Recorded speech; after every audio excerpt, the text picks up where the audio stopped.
The small research vessel Curiosity drifted silently through the darkness of deep space. Its hull gleamed under the light of distant stars as it approached the outer boundary of known human territory. Inside, Dr. James Walker floated to the viewport. His eyes filled with wonder as he gazed at the unexplored region ahead. Recording log entry 47, he spoke clearly. We're approaching the border of mapped space. All systems normal.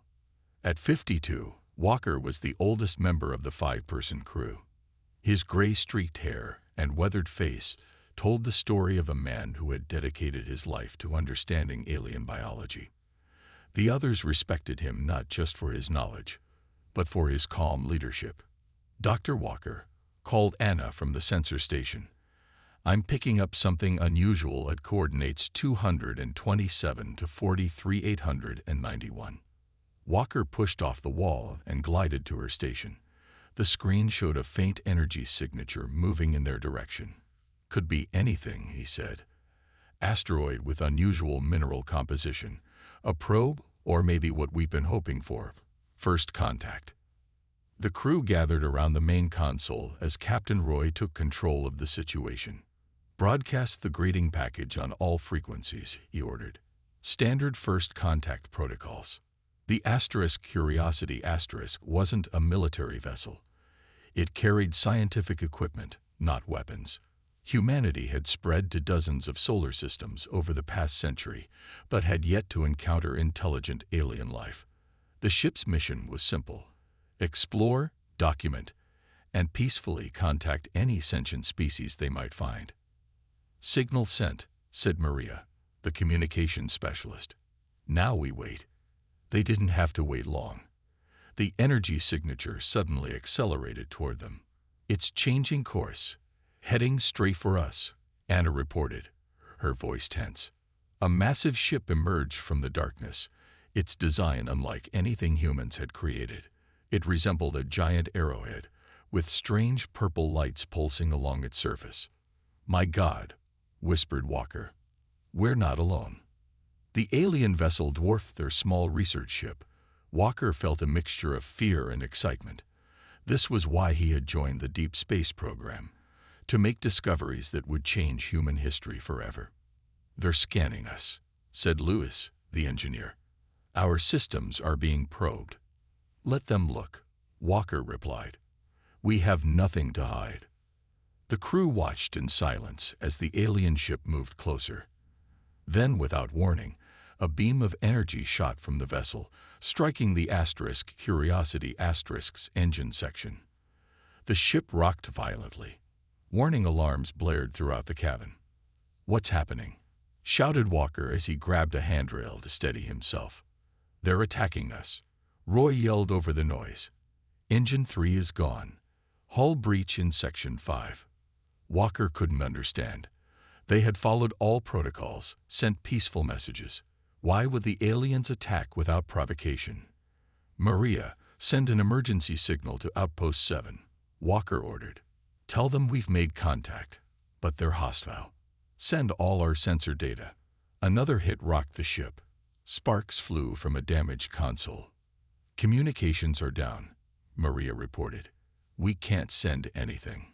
Walker made a quick decision. The probe. We can load the data onto the emergency probe. As the others worked to keep the failing ship together, Walker rushed to prepare the small probe designed to carry samples back to the outpost if necessary. Now it would carry evidence of humanity's first contact and the unprovoked attack that followed. The alien vessel fired again. This time, the blast tore through the center of the Curiosity. Probe ready, Walker announced. But the launch system is damaged. He looked at his crew, his friends. They all understood what needed to be done. I'll take it to the manual launch bay, Walker said firmly. James, no, Roy began. The rest of you get to the escape pod. Walker cut him off. Someone needs to tell them what happened here. As the ship broke apart around them, Walker made his way to the small launch bay. The others headed for the escape pod, but deep down, they all knew their chances were slim. Walker secured the probe with shaking hands. Through the launch bay window, he could see the alien ship continuing to fire on the helpless research vessel. "Tell them what happened here," he whispered as he initiated the launch sequence. "Don't let them forget." The probe shot away from the dying ship, carrying its vital data into the darkness of space. Moments later, the Curiosity exploded in a brief flash of light, quickly extinguished in the emptiness of space. The alien vessel, belonging to what humans would soon learn was called the Vex Imperium, departed, considering the matter settled. They had removed an insignificant pest from their border. They had no idea what they had just started. Captain Lisa Reed stood silent as the recording played for the 5th time. The small probe had reached Outpost 7 3 days ago, carrying the final moments of the Curiosity and her crew. Now, in the main conference room of Earth Command, military leaders and politicians watched the footage with grim faces. "Play it again," ordered General Maxwell, his voice tight with anger.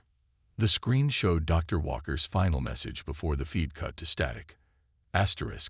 "Tell them what happened here. Don't let them forget." Lisa clenched her fists. James had been her mentor, her friend for 15 years. They had trained together, dreamed of finding alien life together. Now he was gone, murdered by the very contact they had hoped for.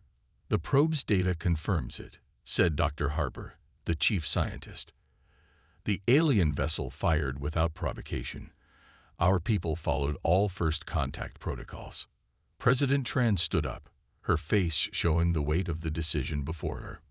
"What do we know about these Vex?" "Very little," Dr. Harper replied. "The probe captured some basic readings. Their technology is advanced, but not vastly superior to ours. They use an energy source we don't fully understand. And they killed 5 of our people without warning or reason," General Maxwell added. The room fell silent. Humanity had spread across their solar system and beyond, but had never faced a situation like this. First contact with an alien species, and it had ended in bloodshed. "We must attempt communication," President Tran finally said. Perhaps there was a misunderstanding. Some officers grumbled, but most nodded in agreement. Even in the face of this attack, diplomacy had to be the first response. 3 days later, a message was broadcast toward the coordinates where the Curiosity had been destroyed. The message, translated into mathematical concepts that any advanced species should understand, requested explanation and reparations for the unprovoked attack.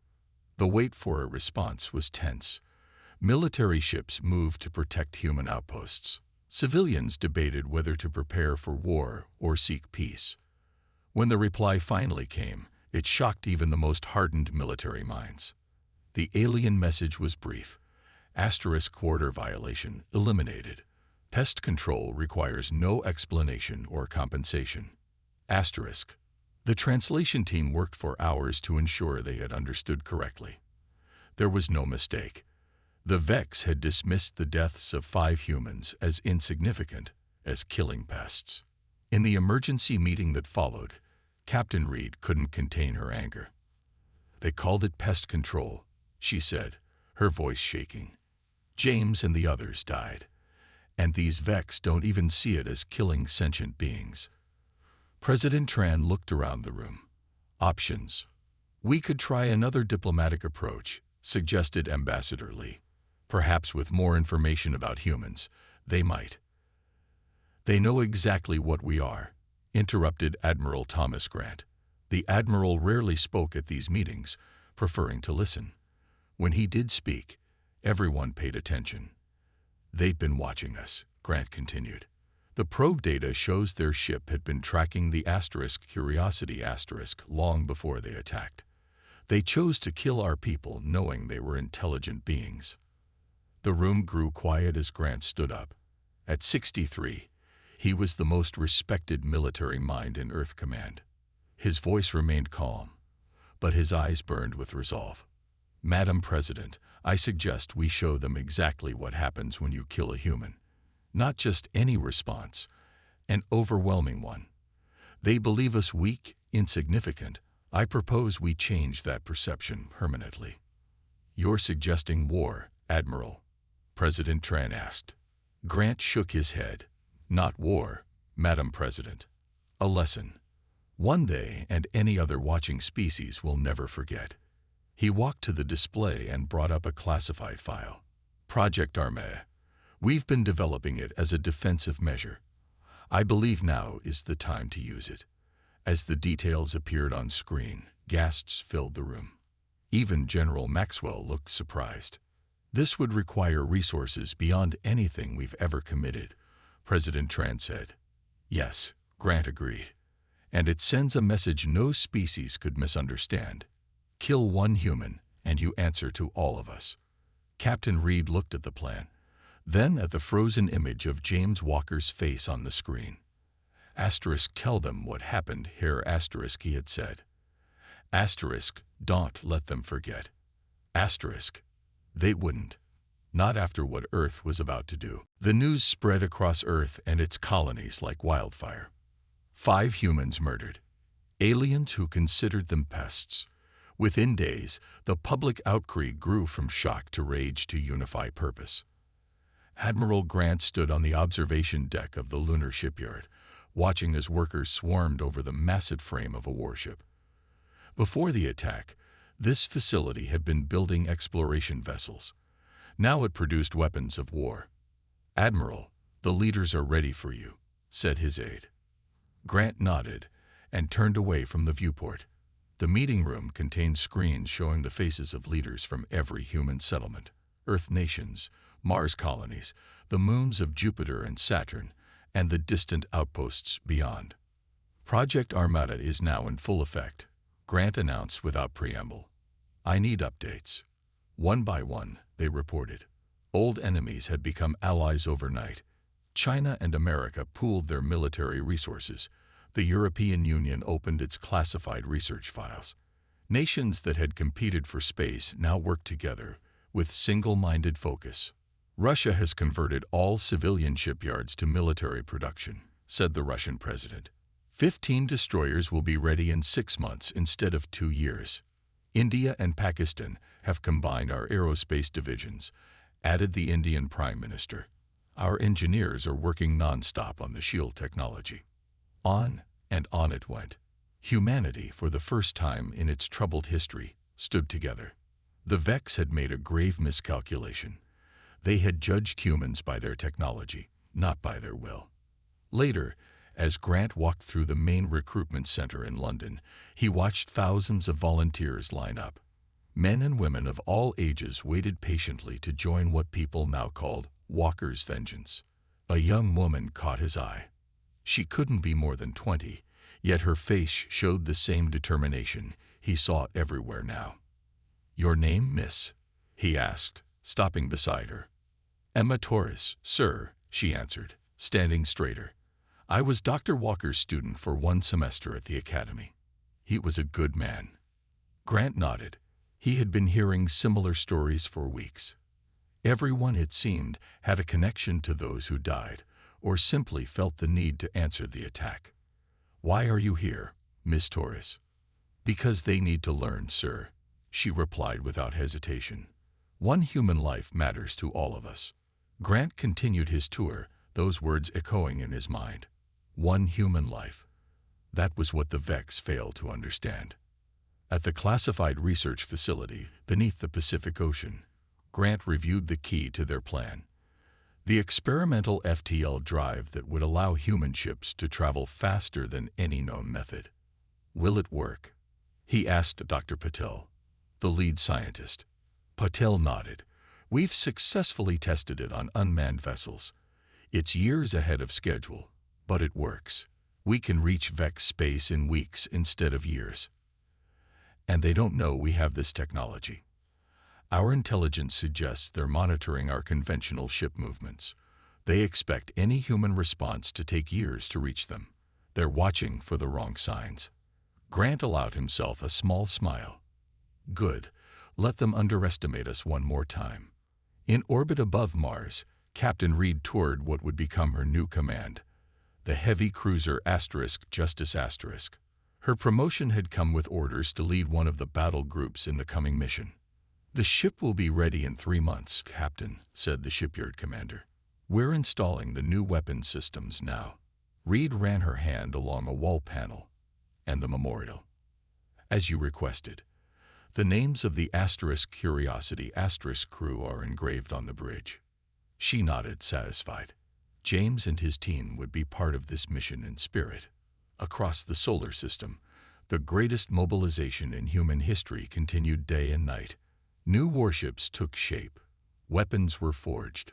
Soldiers trained for combat in the void of space.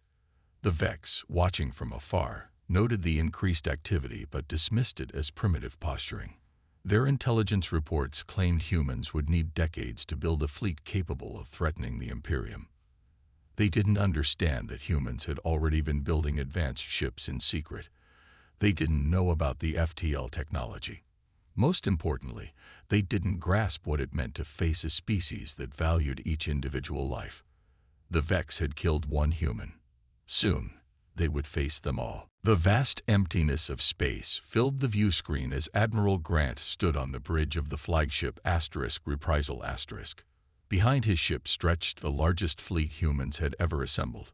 500 warships of various sizes, each carrying the hopes and determination of Earth. "All ships report ready, Admiral," said Commander Banks, his second in command. "FTL drives charged and synchronized." Grant nodded, his hand touching the small object pinned to his uniform. Dr. Walker's identification badge, recovered from the probe. A reminder of why they had come. "Send the signal. Take us to FTL." One by one, the ships of the human Armada disappeared in flashes of blue light, tearing holes in the fabric of space. The journey had begun. In the mess hall of the heavy cruiser Justice Captain Reed sat with her senior officers. The mood was tense but focused. "Tell me about yourselves," Reed said. "Why are you here?" Lieutenant Marcus spoke first. "My brother was supposed to be on the Curiosity *. He got sick the day before launch, so they replaced him. I'm here for him, and for the crew who died instead." Others shared similar stories. A cousin who worked with Dr. Walker. A friend who had helped build the Curiosity *. Each person carried a connection to the attack, forming a web of purpose that bound the crew together. Emma Torres, now a communications specialist, spoke last. "I'm here because these Vex need to learn that humans stand together. They think they can kill us without consequences. We're going to change their minds." Reed looked around the table. These were not bloodthirsty warriors seeking revenge. They were ordinary people carrying an extraordinary message across the stars. Humanity would not be dismissed. Weeks passed as the Armada traveled through the void. The crews trained, prepared equipment, and studied what little they knew about Vex technology. Intelligence officers worked around the clock, piecing together information from captured communications. On the Reprisals bridge, Grant reviewed the latest intelligence with his staff. "We've discovered something interesting," said Major Kelly, the chief intelligence officer. "The Vex aren't alone in this region of space. They've conquered at least 3 other species." She showed images of different alien worlds, all under Vex control. These species, the Norva, the Trell, and the Brack, were all spacefaring before the Vex arrived. Now they're little more than slaves. Grant studied the images. "Can we contact them?" "We already have, sir. Secretly. They're terrified of the Vex, but they've begun providing us with information. Star charts, defense systems, fleet movements." Grant's eyes narrowed. "The Vex have a pattern of bullying weaker species. They didn't expect us to come this far or this fast. And they certainly didn't expect us to make friends." As the fleet approached Vex territory, security tightened. Scout ships ran silent, gathering data on border defenses. The element of surprise remained their greatest advantage. In her quarters, Reed reviewed the battle plans one last time.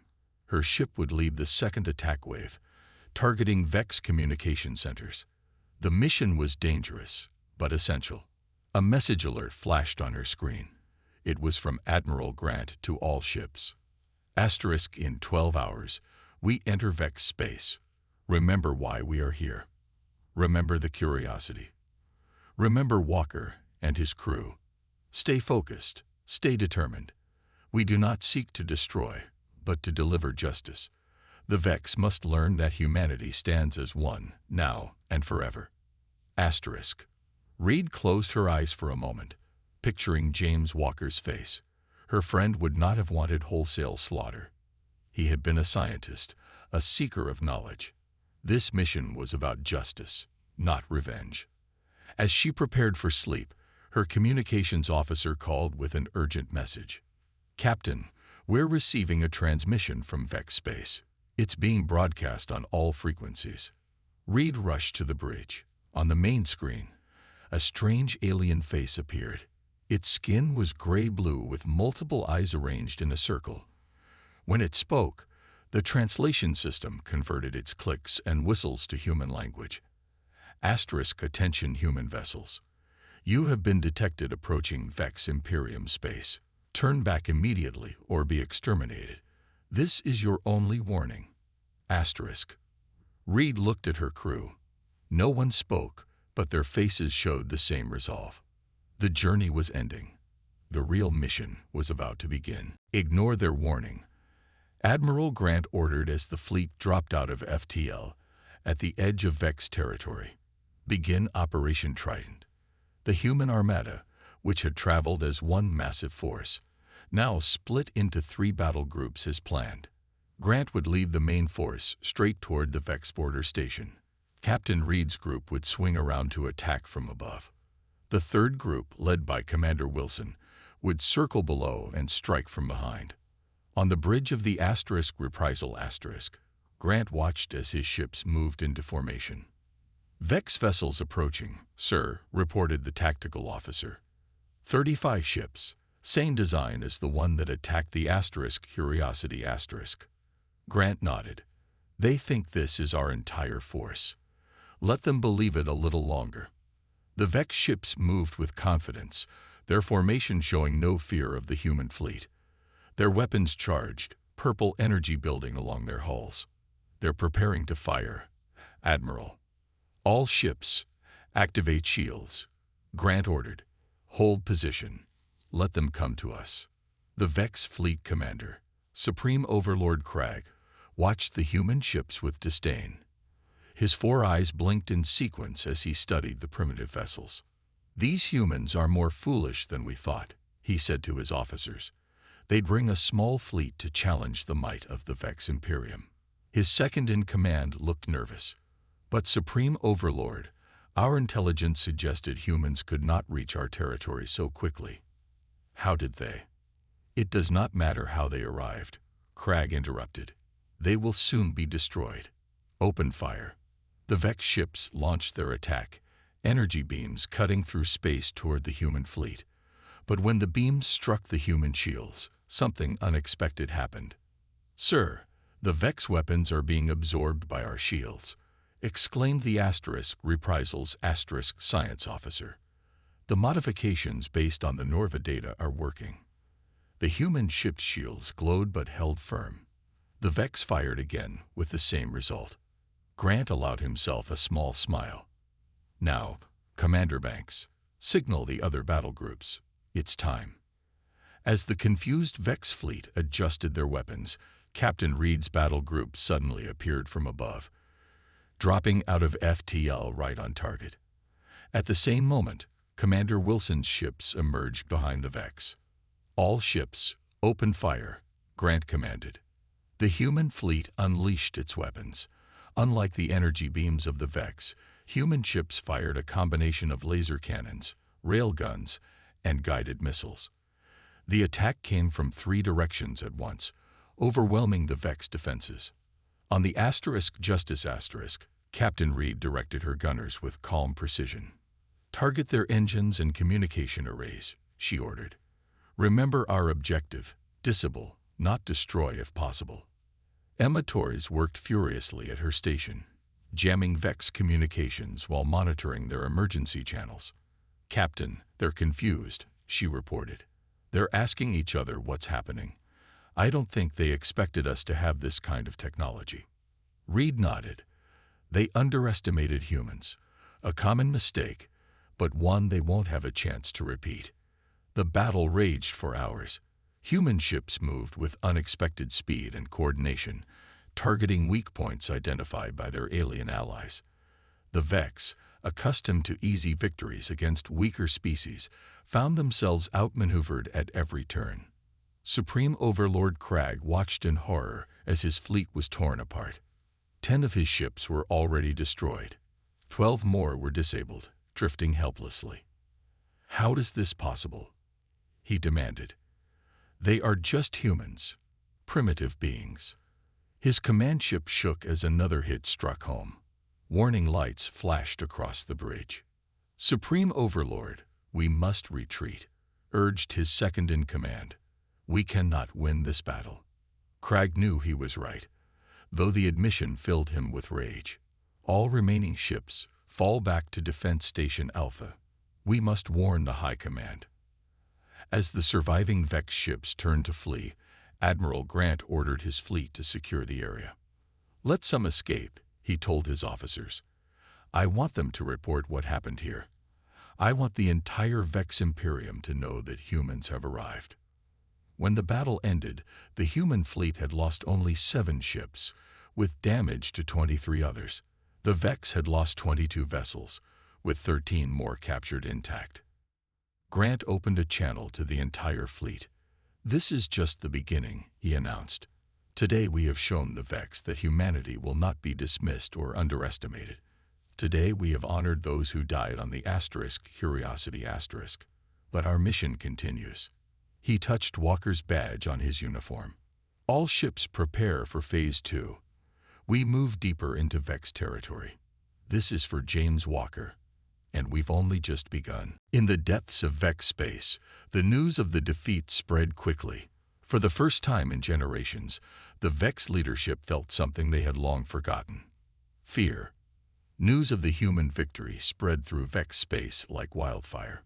As Admiral Grant's fleet pushed forward, they encountered something unexpected: allies. The Reprisal received the first transmission 3 days after the battle.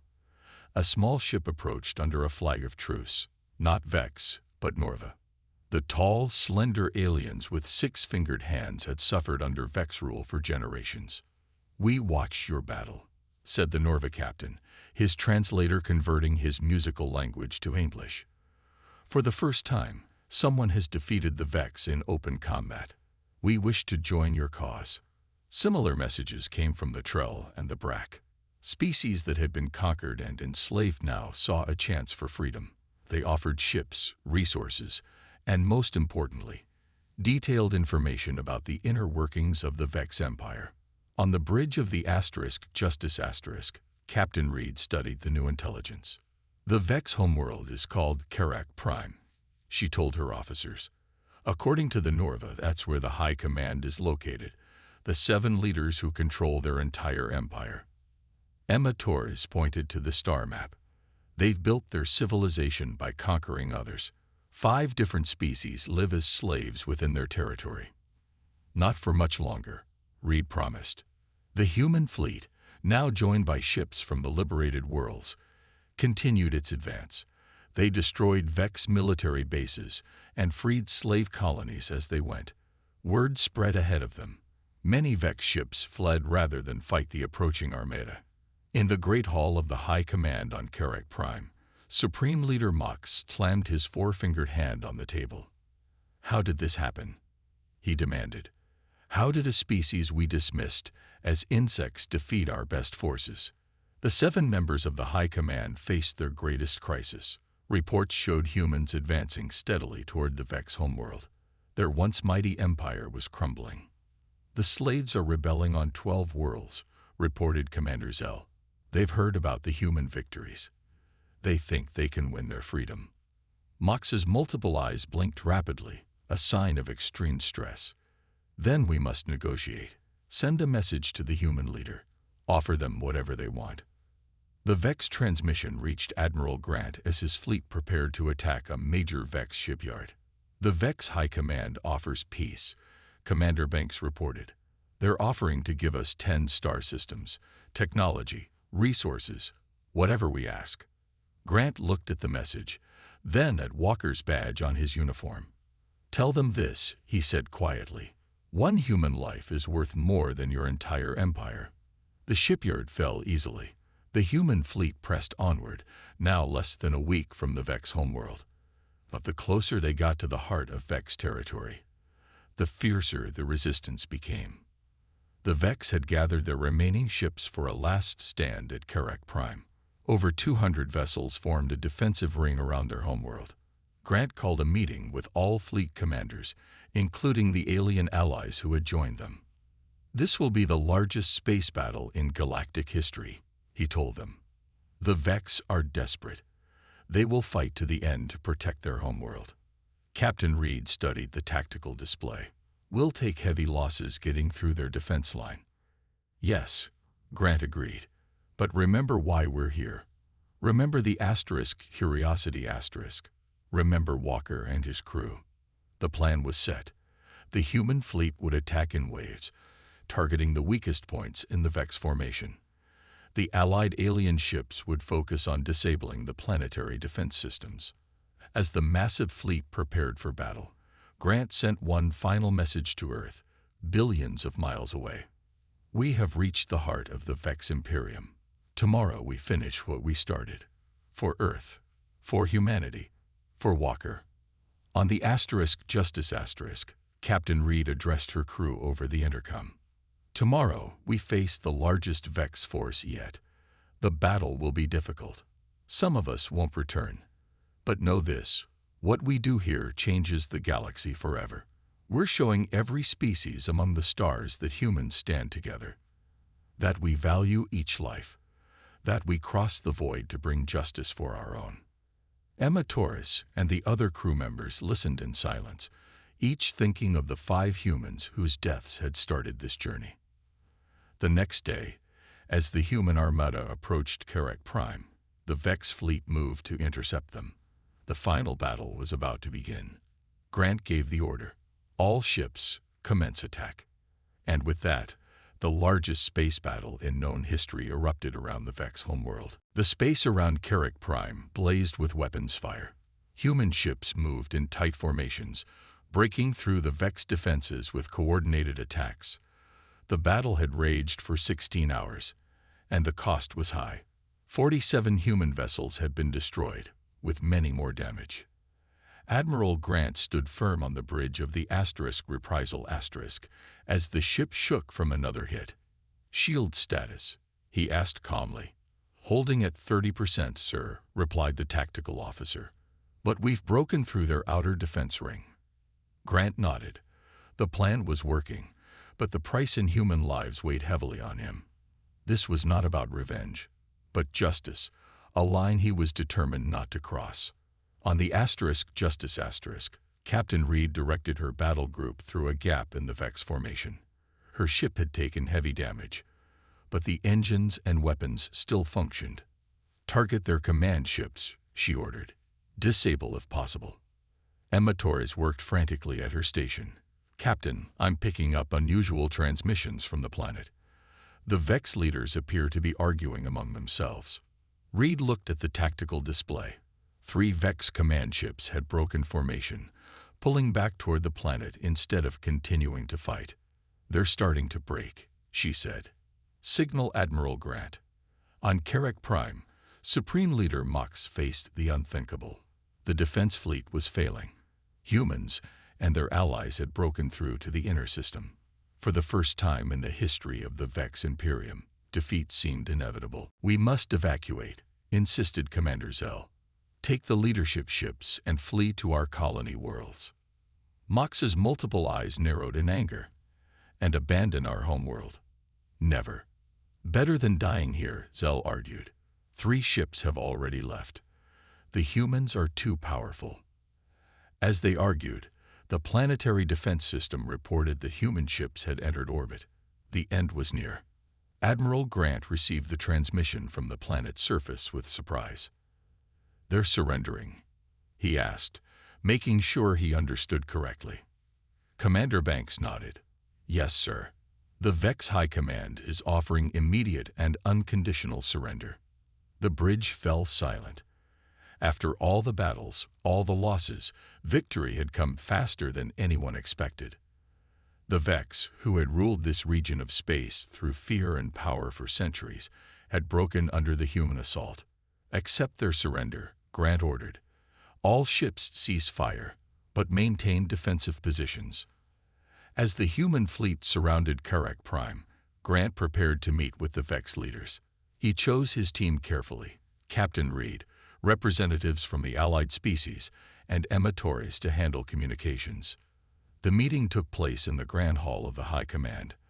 The remaining Vex leaders, only 4 of the original 7, waited in silence as the humans entered. Supreme Leader Mox stepped forward. We submit to your demands, humans. What do you want? Our technology, our worlds. Admiral Grant stood tall, Walker's badge visible on his uniform.